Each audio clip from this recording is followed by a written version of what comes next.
You need a tax plan that supports your financial plan and not the other way around. Here's exactly what I mean.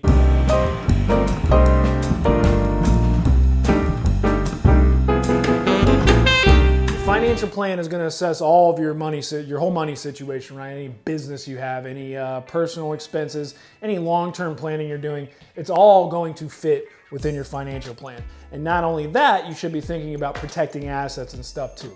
So what are we talking about? Insurance.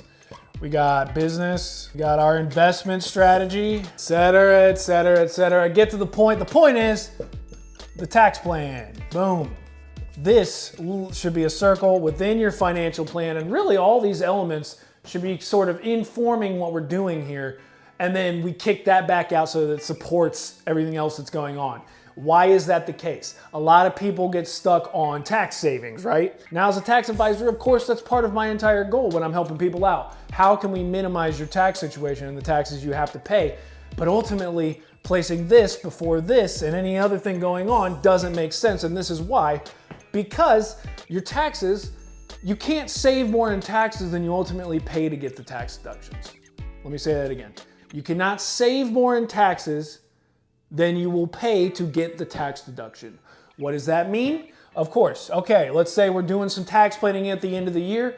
You've got a little business. We determined that you have some equipment that you could purchase. It may benefit you to do it this year. It may benefit you to do it next year. We're unsure. But the point being is this is going to cost you $10,000 to do, right? So let's put that up here. We got $10,000 that we could go and spend before the end of the year. Now, as we're assessing this, part of what the conversation is going to be is what is that going to yield in terms of tax savings? If we use a 22% tax rate, we can assume that that savings will be $2,200. $2,200 is a really good tax savings. But what you've done here ultimately is a negative $7,800 transaction. Meaning that's $7,800 that went out the door. You spent $10,000 to save $2,200. Now, if that $10,000 purchase, that equipment that you built, is going to push your revenue forward, is going to increase your business, is going to put you in a spot where you're financially better than you were prior, this is an absolutely great decision. This is the type of decision that we want to be making every single year, every opportunity we get, and we don't want to miss one, frankly. Every missed one of these is a missed opportunity if it makes sense and pushes your business forward.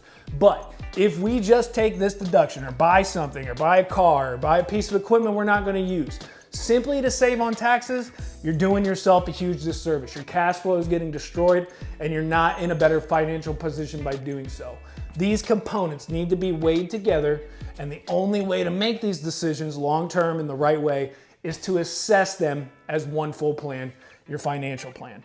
Tax planning is a huge part of it. It can save you an enormous amount of money, but it always has to work with your financial plan, and you have to be on top of that to be good at what you do.